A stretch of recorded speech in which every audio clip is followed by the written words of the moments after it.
Link, please. Yeah, Linda, I wrote that TikTok link,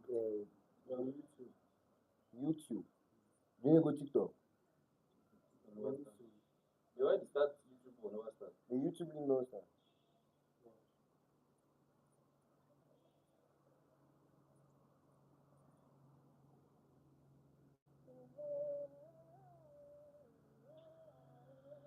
More test am, make dem make some video now. More test am whether e dey talk. Whether the thing talk fine. More no dey for here check say the thing talk the name like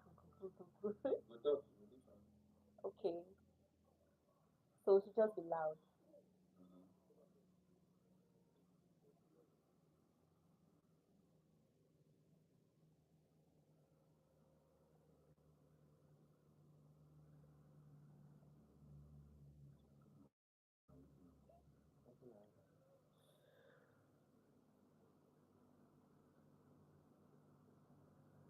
Enjoy your own something.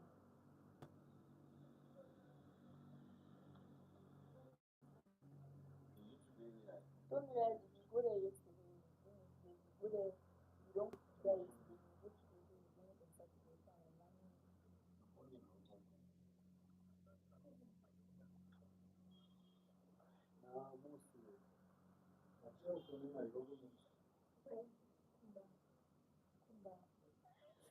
Hey!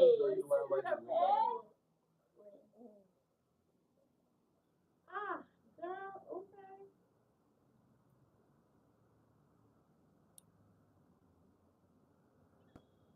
I did just really sorry for the beginning. The beginning no real life was there, Papa. No real life was there. Those were awesome.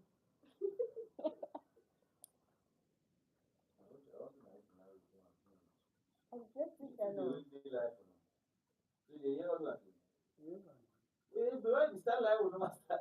Because I thought you would not be live, so you don't understand. Okay, one like. Anyways, we're streaming at a pen that used to come and stream. This is streaming. Ça va? People used to say random things on their stream. It's not like they should be warming up while we're preparing to start the live. So how about TikTok? TikTok on. You get what I'm saying?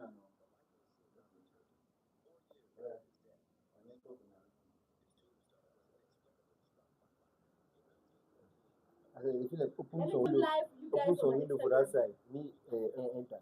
No, bro. My God. Air for you out here.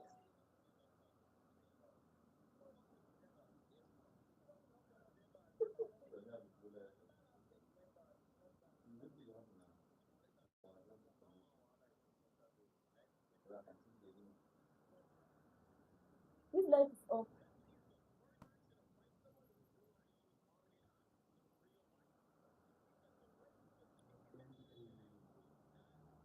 Well, we're experiencing a minor network issue at the moment, but we are going to get deep into what we intend to teach you today.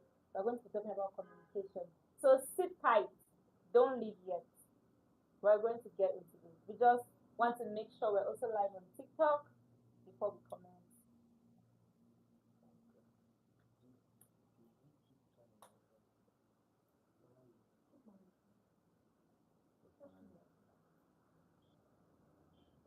All right.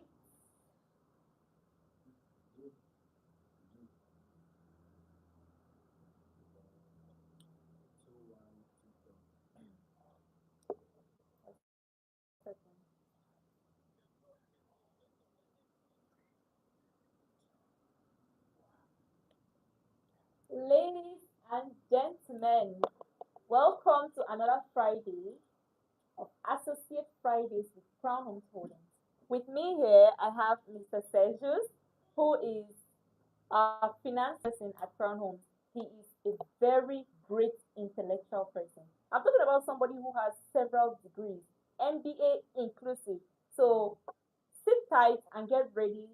have a lot of educational content. Welcome, Mr. Sergio. Thank you very much, Miss E, for this wonderful introduction. I mean, you're swelling my head, but then I know I'm a humble guy. So, welcome once again, and you are about to get some tips on communication. So, stay tuned and follow us as we take you through this session today.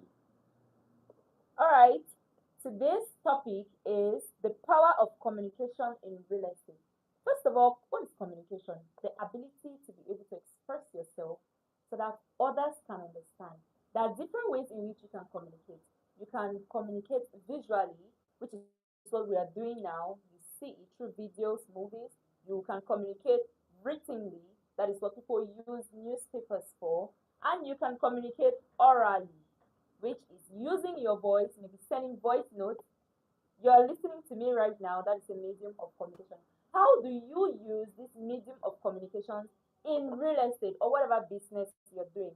Is what we are going to be teaching you today. Today, Friday, this week is our week 16, yeah, of our Friday trainings. And how you speak, how you listen, and pay close attention to your clients is what you'll be learning today. So, Mr. Sergius is going to start us off with why communication matters. Yeah, thank you, Miss E, for that very powerful introduction. So, as she said, communication is very, very vital in every aspect of life, and especially to you as a business person. You are into real estate, you are into sales, marketing, whatever field of life you are in, communication is the key, right? So, why is communication very important and why does it matter? The first thing is it is a bridge between inquiry and sale. What is inquiry? A client comes to you and poses a question, tells you he wants this type of land, he wants this specification, this room. Mm, that is where that is his inquiry. He wants to find out how do you react to that. You have to listen so that you understand his problem, right? And from there you can sell. If you don't get his question, you don't know his demand, what he desires, you will not be able to sell. So it is the bridge between inquiry and sale, right? So you need to listen, get the inquiry, and then you can make sale. The next point is great communicators and trust, right? Very fast. So if you're able to listen to your client's complaints, listen to his worries, his query, and you're able to communicate, to respond to him, right? Following his emotion, appeal to his desire, right? He will earn your trust and come back. That's how you get repeat clients. Exactly. Follow up, feedback. These are all part of communication. So you need that to be an excellent communicator. Yes, in order for you to make sales, especially in real estate, which deals with a lot of money. We have a very bad, let's say, reputation from people who have gone around doing the business in a fraudulent way. Now, the next point is the clearer your message, the higher your closing rate. You have to be able to say what you say. There are people who have a lot of information, but they don't know how to express it, how to give it out. So you need to be clear.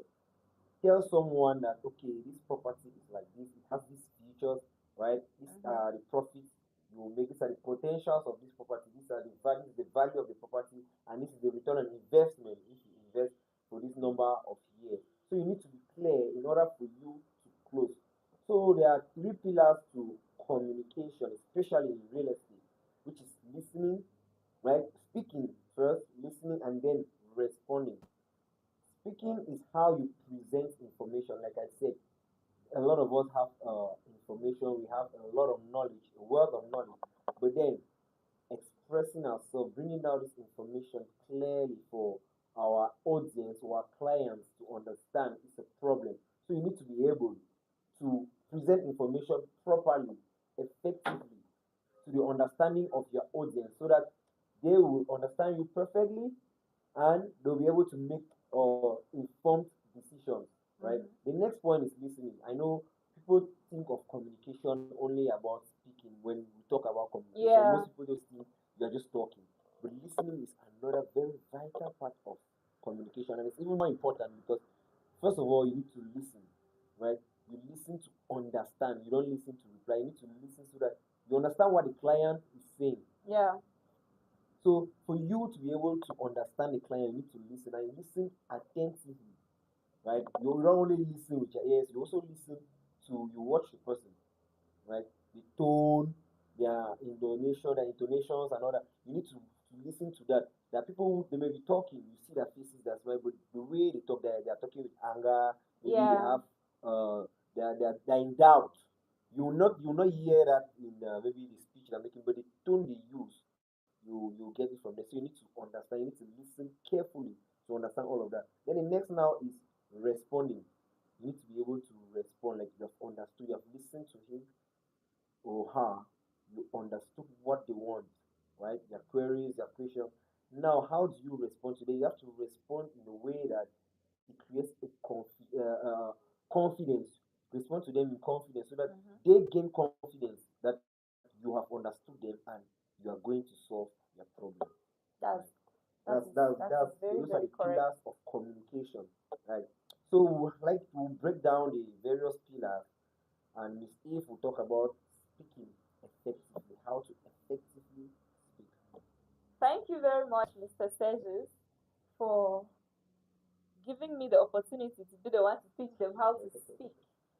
From the way I speak, you will know I'm a good talker. Of course you are. Okay, the first thing you need to do when you're speaking is you should use simple and confident language. If you know that you are not very good with high grammatical terms, don't use it. Avoid it. You don't want to portray yourself there as somebody who does not know what they're doing. You should, if maybe the person has not understood you, you can tell them that, oh, this thing means this is a synonym of this, right? Use clear and simple language that your information that you're trying to put out there can cut across and be understood by a variety of people, especially you as a realtor. Now, there are a lot of people out there who are not well educated. We have mama and papas who are willing to purchase properties, but they will not understand that level of English that you learned in the movie, or maybe some of you went to Cambridge. They will not be able to understand that. So you should go as basic as possible. The second thing you should know is you should focus on benefits, not just the features. When you're talking to people about a property, you should be telling them how that property is going to benefit them. So if I'm going to tell you that I have a property at my 16, 2 million francs CFA, I'll not just be telling you, oh, when you come and buy this property for 2 million francs, you are going to get this document and then I end there. I need to tell you how it's going to benefit you. So I'll start telling you that number one, you don't need to spend anything for development because the company Crown Holdings is going to partition the road. Land, create that Thank roads, you. maybe plant even hedges, Put security security lights. The next thing I want you to know is that by December you can have a 100% return on investment. There you have caught the attention of the client because you are focusing on what they are going to benefit. Everybody at some point has this level of selfishness. They want to know how something is going to be beneficial to them first. So if you're speaking to your client, or rather when you're speaking to your client, you should be making sure that you focus on what benefits them and not just the features of the place. Some of them don't really care about the topography. They want to know how it's going to be beneficial to them. The next thing you need to know is you need to maintain eye contact and smile. You don't want to give them the impression that if you don't get that commission, you are finished. You can be finished if you don't get the commission, but you don't need to give them that impression. Okay? So when you're talking, even if they say, I'm sorry, this property is not worth the amount, you look at them. You have to look and you You smile. You smile, maintain the and then smile. you tell them, sir, what about this property? Do you want this house worth the amount? Very calm. Now, there's a level at which that person should be angry at that time, maybe because you did not present the property well. But because you smile, no, you can look at them, 2 3 seconds you look away, 2 3 seconds you look again, and then you smile. You That's make how sure they get back to the conversation with a smile too on their with face. a smile on their faces as well. What I do is adjust your tone based on your client's personality. You will not have a big government person in front of you, and then you're just talking. That land, where you go and buy the land, you go and buy that place, that will just give you a document. Adjust your tone. Mr. Said is the big government official, and I'm talking to him. Hello, sir. What kind of property would you like to get? Well, I like a residential property because I have a very big family, so I'm looking at a property that can contain four bedroom duplex with the parking space for 4 cars. So that is what I want now. Right? All right. Thank you very much, sir. We're going to look into your inquiry and we'll make sure it's available. Thank you very much. Notice how, because I am looking at him, he's looking at me back. I have his attention. And my tone was not very loud. I'm making him to feel like the superior. So when you are with your clients, you must not always make them to feel like, oh, you know too much. They already know that you know. That is why they are coming to you. Yeah. So you don't need to be shouting, or you don't need to be rash when you're talking with your clients. Be as calm as possible. If you come across somebody who is a loud person and the person is very energetic, your tone should be energetic. Yeah, and you can also control the conversation. Exactly. You may be rash, but respond to them calmly, so that when you do that, they'll mirror you. They call that Exactly. it's mirroring. When you're talking, when you see that they're too loud, even them they'll gain consciousness that they're being too loud, and you're responding very calmly. exactly. And they'll calm down. And if you're talking with a client who is so excited about buying a property, because we said be calm does not mean you should be boring. Don't be boring. Please, don't be boring. If you have someone who is excited, especially the youngins now who are getting their first properties, and they start telling you, oh, when I buy my land, I'll do like this. Don't kill their mood. Don't kill their joy. Maintain the energy. Adjust your tone. Your tone should sound like a happy tone. You should be happy for them anyways, because they are getting property, and that's the whole point. You should be happy. From your tone, they should get more happiness. You know, from the way you speak to somebody can make them to buy even more than budgeted for. Of course. Yeah. Of course, because you are attracting them, right? They listen to what you're saying and they get convinced. You know that this person is calm, he's confident in what he's saying. Exactly. Right? And that buys them over. Right? All right. The next thing we're going to be addressing here is listening with intention. But I'll allow Mr. Sergis to tell you this because he's a great listener. Of course. Right. So listening, like I said, listening is very, very pertinent, very important when it comes to communication. Because most of us, we are too, we like to bring out our point without listening to what the others are saying. That's true. So you need to listen in order to be heard. And then there's also a difference between hearing and listening. Hearing is just passive, right? Someone is talking and then maybe they are talking on the road. Let's just say we are in the office and there are people talking outside. You hear them, but you're not listening to them. True. Listening entails that you are focused on what they are saying so that you understand, right? So you listen to understand, not to reply. Most people are so caught up with their heads that when you are talking to them, they are fast to respond. They listen only to respond. They don't get the facts. They don't understand what you're saying. They are quick to respond. They don't even hear what you're saying to the end. Right? They're listening, but they're hearing you, but they're not listening. True. Right? So you need to listen to understand until you have understood everything your client is saying before you respond.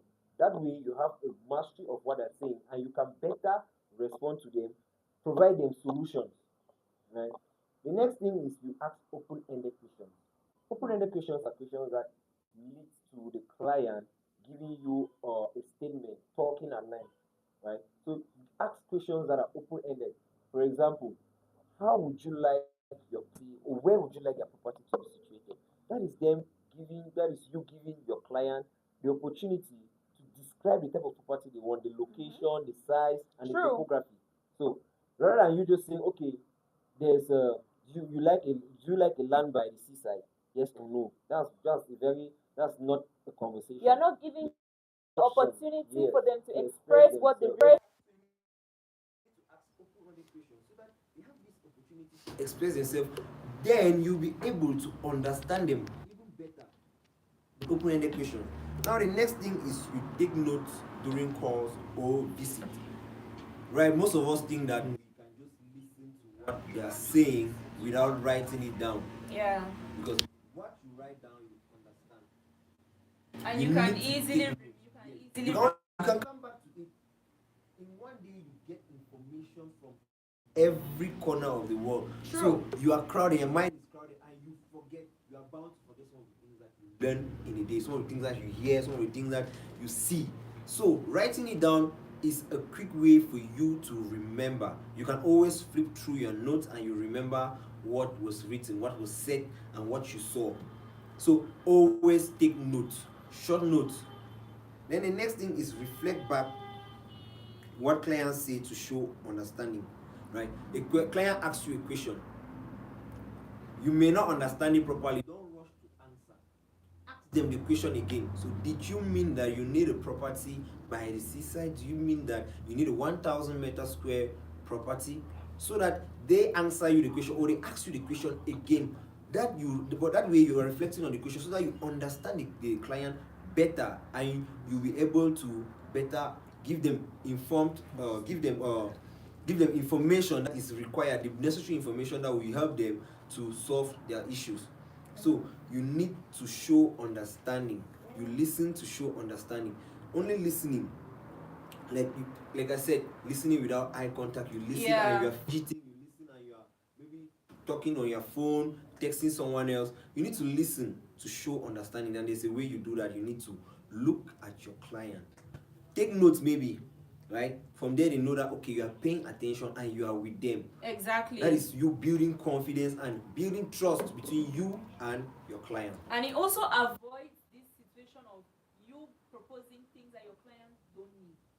Because a client might clearly tell you that they want a property in a very calm and cool environment. And because you were not paying attention or you were not listening to them, you were just hearing them, you will go and start proposing them properties maybe in Moliko, in heated areas that are very, very loud. Places that are not in their places they don't like, places that were not even in the options they gave you.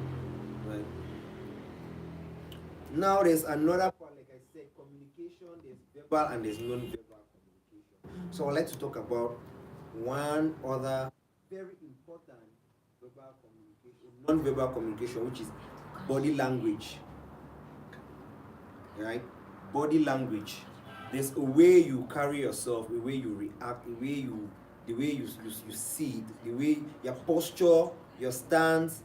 Those are all non-verbal cues that tells you, that communicates. True. You may not know that you are saying something. You may be listening really nicely. You may be speaking and saying the right things, but your body language is telling the client something else. That if I sit down on my phone like this, it means I'm closing myself. I'm not interested in your conversation. I'm protective. I'm defensive. True. Right? That's the cue. So when you're talking to someone, avoid maybe putting your hands together, folding your arms, always fidgeting, breaking your hands, like cracking your fingernails. Those are things that you're not supposed to do. And gestures that you will do that will make your client know that you are anxious or you're nervous. When you're talking to your client, you are portraying to your clients that you know what you are doing. You are a professional and they should listen to you. In as much as you're listening to them, you can provide them with what they need. But if you're talking to your client and you're like, I don't know, you're already making your client know that they cannot trust you. You may be saying the right thing, but just doing this, and then from time to time you do this, you crack your fingers, you do some kind of silly things, you make your clients just know that, oh, this person does not know what they are doing. So, like I said, 70% of communication is non-verbal, right? What you say is just 30%. What you say, what you listen, the way you listen, and your response is just 30%. The rest 70% comes from non-verbal communication, and are cues that are very visible. They're very visible. There are people that may not be paying attention to what you're saying, but they're looking at your reaction, how you talk, the way you react, the way you posture, the way you carry yourself while you are talking, while you're even listening. So we have another way in order for you to maintain a good non-verbal or non-verbal communication is maintaining good posture and calm gestures. right? Like we said, fidgeting, maybe always moving around. If you're standing to make a speech, you're walking about, right? Those are cues that shows lack of confidence. True. Yeah. So you should always try to avoid that. Do your best to avoid that. Then the next is mirroring your client's tone subtly. I was talking here about, like you said, people are that very aggressive talkers. Like they talk with their voices up, they raise their voice. Maintain. You can mirror them, but you don't mirror them by imitating what they're doing, right? You can subtly let them mirror you instead. It's a two-way stream. Talk calmly, right? Carry yourself calmly. Subconsciously, they will try to imitate you because you are the one now leading the conversation. No matter how they raise their voice, if you keep responding calmly, they will get frustrated, right? And begin to talk calmly without even knowing. True. Yes. So there's another very important non-verbal cue: the way you dress. It's the way you dress that speaks numbers, speaks louder than whatever words you may use. Your dressing alone counts a lot. You need to be able to dress professionally, right? You dress in such a way that if someone sees you, they know that, okay, this is someone whom I can trust with a huge sum of money. You cannot want to sell a property worth 20, 50 million and you come there in shorts and slippers. Or No even if one shorts is and going- slippers is even maybe some of these guys in Moliko are the reasons why people think all real estate agents in Cameroon are fraudsters. Because tell me why you are going to meet your clients and you're sagging your jeans. Destroy jeans destroy jeans. for a professional in 2025? No, you're not serious. You cannot be serious. Of course, that shows a lack of professionalism and a lack of trust, because there's no way someone will come and is willing to put down a huge sum of money, millions, to someone who is not dressed. You are sagging, you are putting on slippers, you are putting on shorts, and you don't even have a reputation that they can bank on. There are people that dress like that because they have They have a built track their- record. They have built right? their People portfolio. who have been in the business for 10, 15, 20 years, and they have clients who can testify. They have testimonials coming up from all over the world. They can do that because maybe they have clients from different parts of the world, right? True. They may be talking to another client who may just have brought them out of a meeting and they were dressed that way. They will not have time to go and change. But then they have that track record. You are coming to them because you trust them. For the young ones who are just coming into the industry, you cannot try to copy that. You cannot imitate that because you are still coming in. You need to dress the part.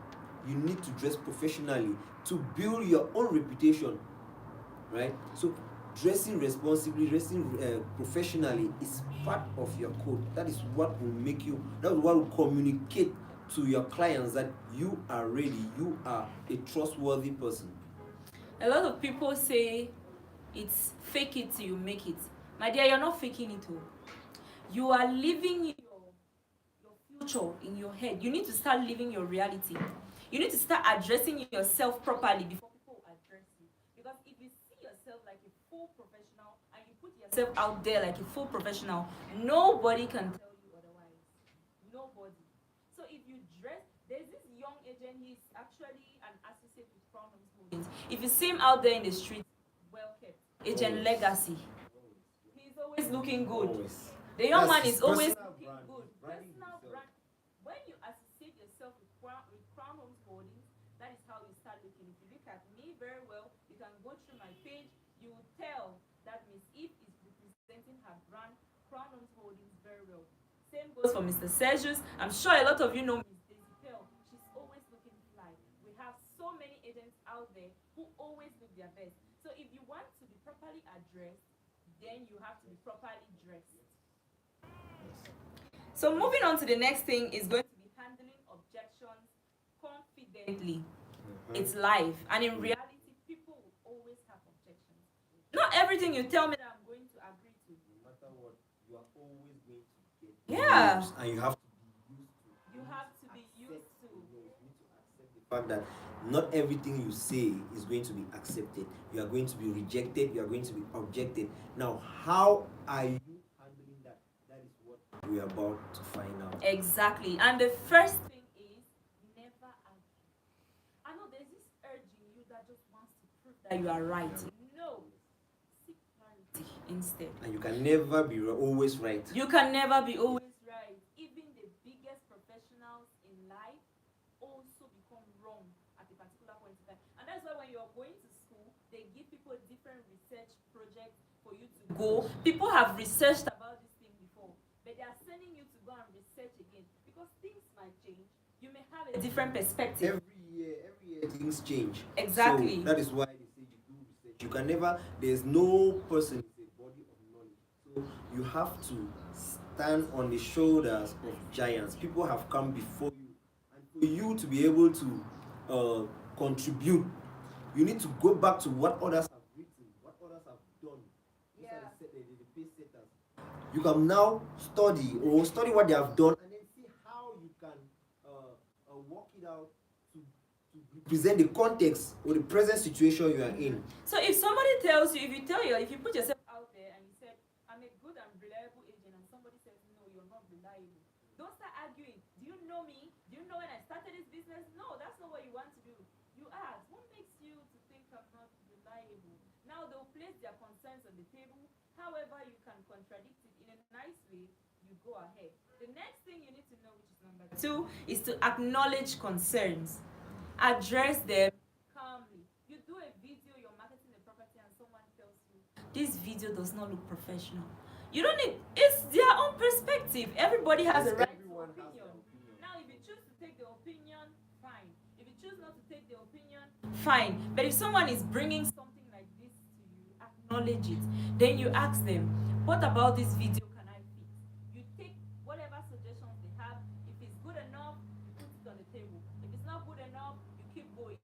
But you make them to understand that you acknowledge their opinion. You listen in to a calm way. Listen to their concerns, listen to their criticism, because there are people that don't like to be criticized. Yeah. But there's no way you will go out or you go through life without being criticized. There are things you do, maybe you deem them worthy or you deem them appropriate, but to another person It's it is inappropriate. not. We Yeah. have cultures, we have norms, we have content. People come from different cultures, different backgrounds, and the way they see things are not the same. Everybody as has a different perspective. to life. So Yeah. for you to or for someone to maybe raise a concern or criticize you is them voicing out their opinion.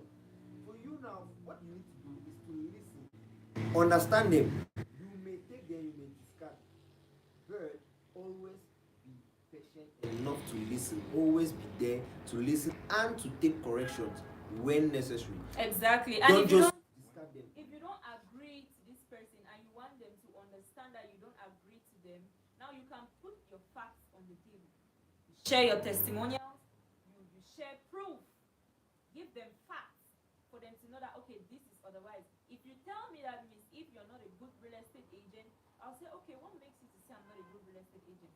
You tell me your concerns, and then I'll tell you, all right, I'm not agreeing to that. Reasons being that I have over 50 satisfied clients, I've sold over 50 properties in 3 years, and I'm making big sales worth millions. I bring out the testimonials, I tell you, I've worked with this person, I've worked with this person, I've worked with this person, and they have given me positive testimonials. That is already proving you wrong, that I am a trusted and reliable real estate agent, without me shouting at you. Or without me coming to tell you that, oh, you're so wrong for you to come and I don't need to take it as an insult. No, there are people that they don't like to be questioned. They don't like to be. I cannot say. Would I say Josh? Not Josh. They don't like to be criticized. They don't like to be Yeah, objected. they know that they are the best in what they do.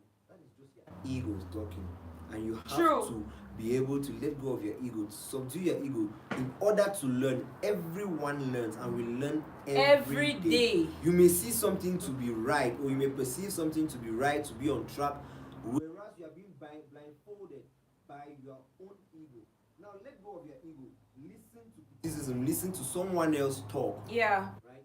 Give them. The only way you'll be able to really appreciate yourself is for someone else to stand outside there and tell you that, okay, this thing you did is not correct. This thing you did, you were supposed to do it this way. The problem is it's for you to listen. That's the most important The best thing. thing even about objections is that it makes you better. and you learn something about If you must learn someone something tells new you, about yourself. someone tells you that this particular aspect about you is not good, take your private time, look at that thing, work on it, you become better. And once these people see that you have worked on this particular thing that they advised you on, now they start trusting you.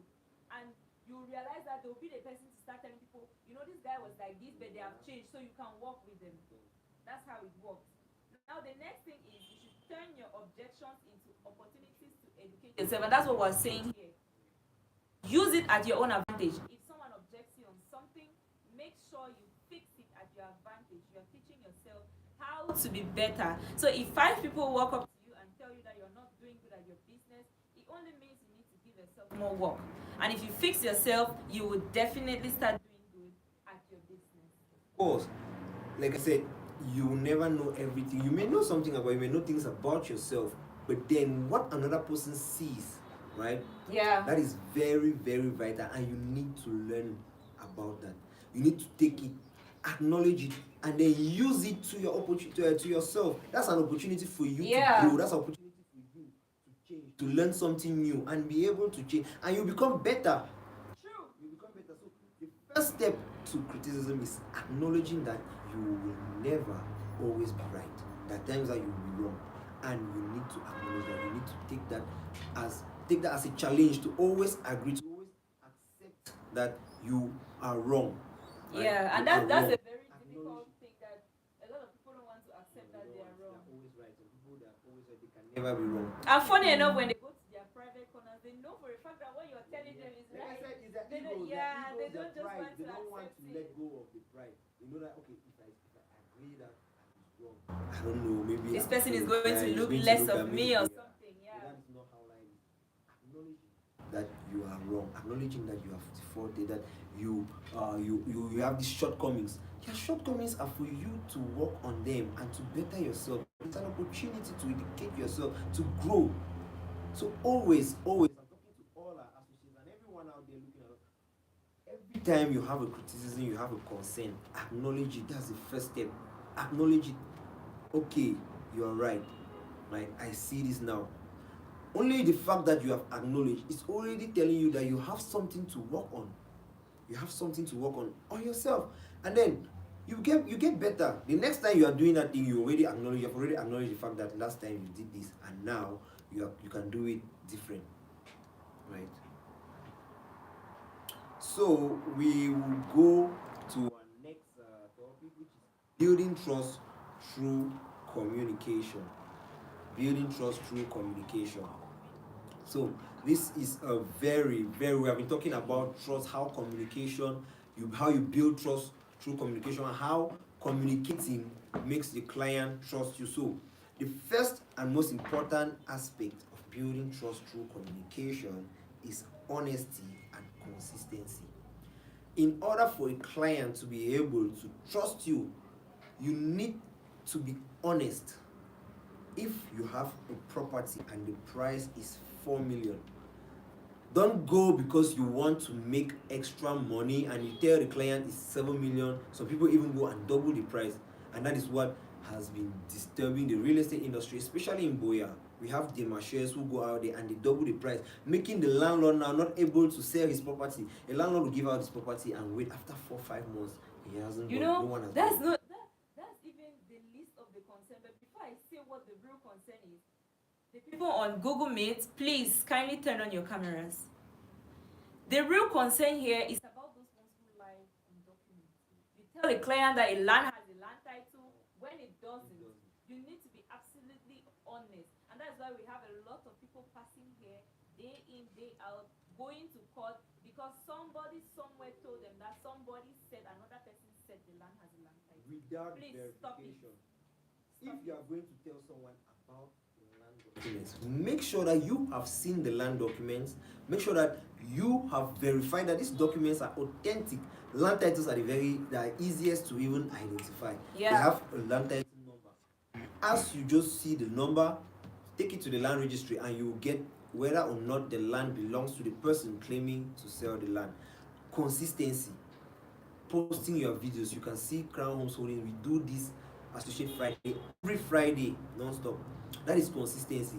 That is how why our clients, our associates trust us. We post content every day. We are consistent with that. That is how we build trust. So, as an associate, as a real estate consultant, you need to be there every day doing what you do. You need to post properties. Make sure that you follow up with your clients. That is you being consistent, right? So people may see that okay, maybe you are disturbing them, but no, you are being consistent. The more you get to your client, the people that even forget their colleagues, you may have forgotten about them. Meet them, just write them, ask them, how are you doing? They'll come one day and say, wow, this guy Yeah. is really He's consistent, serious he's about this serious. his job. And they might just come and buy it, right? They may just come and buy it. So follow up when you say you will. That's another thing. Most people are fond of giving dates for follow up. Say, okay, I'll get back to you. I'll check up on you, and they don't do that. If you tell a client that okay, I'll come tomorrow so that we follow up this property, so that I take you to maybe the landlord or to the company, they don't come. Once you miss an appointment one too many times, you lose the confidence, you lose the trust of your client. So if you say you're going to follow up, make sure that no matter what, you follow up with the client. Even if you are not going to make it, call the client and make them aware that you will not make it now, so that you can reschedule for another day. Please turn on your cameras on Google Meet. We want to be seeing you. You know, our associates, people are interested in crowns, are very fine people. We need to show you off to the world. Make people to know that we have very fine people who are interested in crown homes, all these things. Eh? Put you out there. You don't even know maybe when we post you, when we show you off, we start closing deals. And I'm sure a lot of you want to close deals.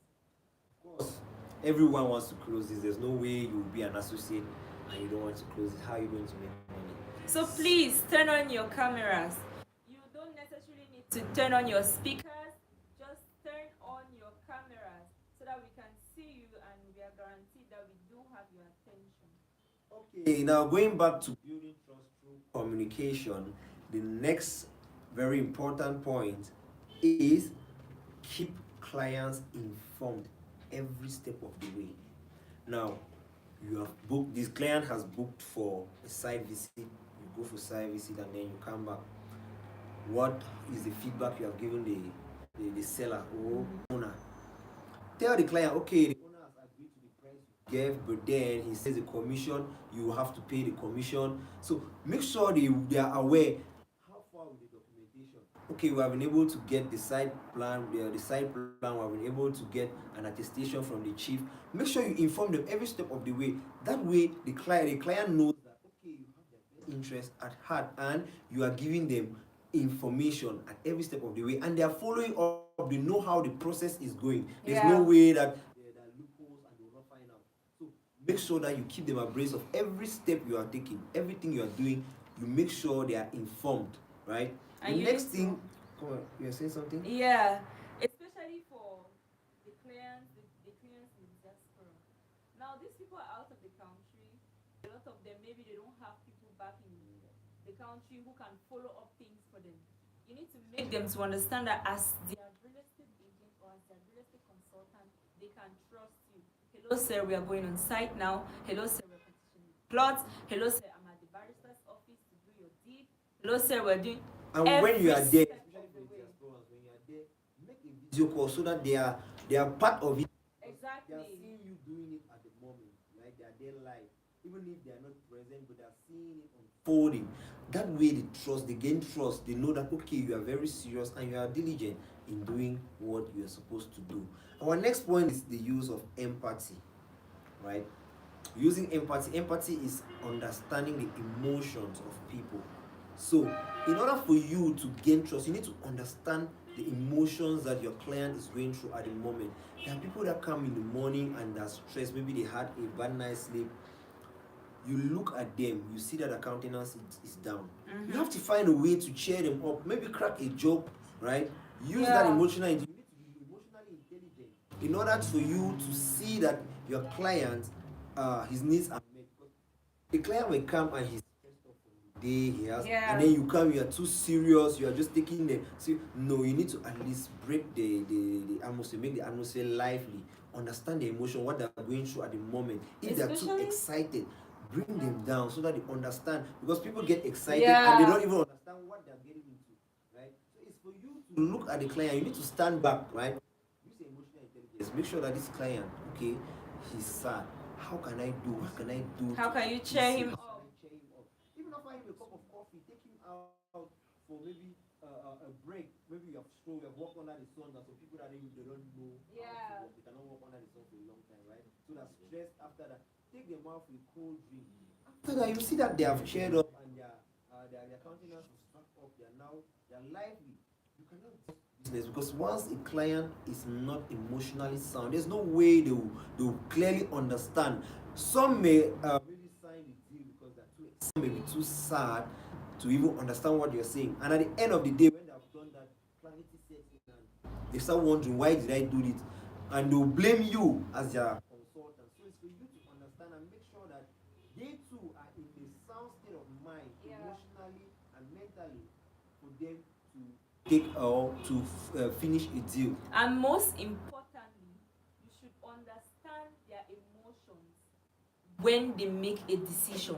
Now you may be dealing so smoothly with a client, and all of a sudden they tell you, you know what, I will not be able to get that property this month, and you get upset. No, you need to master your emotional intelligence in a way that you will understand that maybe this person is not getting this property for this reason. Now you start asking them questions like, can I know why you're not getting this property? They might open up to you. Some of them will, some of them won't open up. But for the ones who open up to you, you need to make them to understand that you understand their situation and you don't need to pressure them into getting that property at the time. You may be talking to a client who has lost his mom, you may be talking to a client who has lost her baby, you may be talking to a client who is going through something in life, you may be talking to a divorced client. And from time to time, they have emotions that kick in and then make them to take certain decisions. You don't need to be selfish. You need to master empathy when a client makes a decision. Don't just look at it as, oh, this person has disappointed me. You should look at it as, I wonder what made this person to take this kind of decision. And you need to also get to them. Ask them, why did you take this decision? What happened? Yeah. Why are you? Make sure you ask them. At least it shows that you are interested, you are invested in their well-being and not only looking at cashing a commission. Yeah, exactly. So the next thing that we're going to be educating you on today is digital communication ethics. You see, because we are online, we do things online, foolish things, some good things. Some of the good things, we don't do them yet. But I'm going to tell you some of those things. The first thing is you should use professional greetings and signature. Somebody will come and contact you concerning the property and you're like, yo, G, sup. Hey, are you sure you're ready to close deals? Yeah, like You don't very even, casual. in a very casual way, it does not matter if this person is your friend or whatsoever. First of all, if someone texts you, your response should carry sir or ma'am at the end.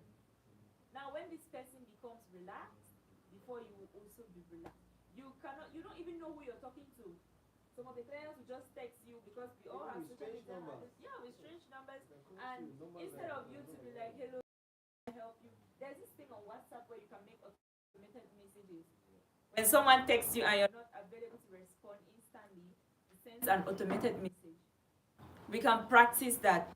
Avoid slangs and voice notes unless it's necessary. You make slangs like, I saw a demino. Like, you're talking to a client and the client is telling you, wow, you're really good at this job. And you tell your client, I saw a demino. You're talking, hey, That shows that shows that you are not professional. Well, you can do this if you're talking to your friends. I mean, yeah, you can do that.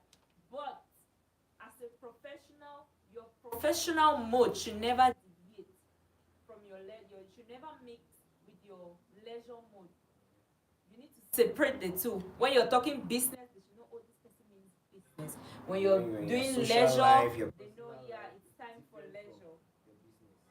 And voice notes, you know, there are times when you need to properly explain things to a client, then you use voice notes.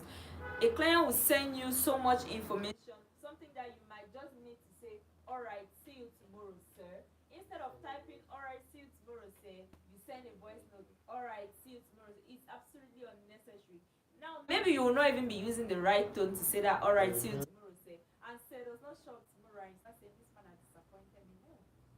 You Why send a you voice don't know note, the yeah. reason behind You his send a absence. voice note. You know, there are some clients that would prefer to work with ladies. Now they have texted you, they don't know you are a male, but they are ready to close the deal. And then you go ahead sending a voice note and they're like, it's even a boy. And they don't, and that's it, the deal has ended. They don't work with you again. And there's some people who would like to work with males. Some people feel like working with a female is just going to drag their deal. Yeah. And you send a voice note and this person starts thinking, oh, maybe this girl is trying to charm me. These young girls of nowadays, I will not work with her. Especially married men, their Yeah. wife will object if you're In the evening, if you're working with a lady, we're not going to get that property. You hinder yourself from a lot of things because of basic mistakes. So you can avoid that. Respond promptly to clients' messages. Try as much as possible to respond to these messages. Now you could be busy, you can be on site, and that's why I'm advising a lot of us to get the automated messages on our WhatsApp. Even on Instagram, I don't know if that's done on Instagram. Even on Instagram, you can do automated messages so that when they text you, it pops up, hello, thank you for contacting this person. We are unavailable now, but we're going to respond to you shortly. You're giving this person hope that, okay, they are going to respond to me at least. My message has gone and this person is going to respond to me. It's very important. Keep all chats and emails clear and polite. You don't need to explain one thing in 3 paragraphs. Your explanation of whatever you're going to tell your client should be very clear. And you should be polite. There are some clients who will get very disrespectful, but you should maintain your professionalism. Set your boundaries, but in a professional manner. Yeah. So, Mr. Sergius, I don't know if there's something else that you would like to add for our audience.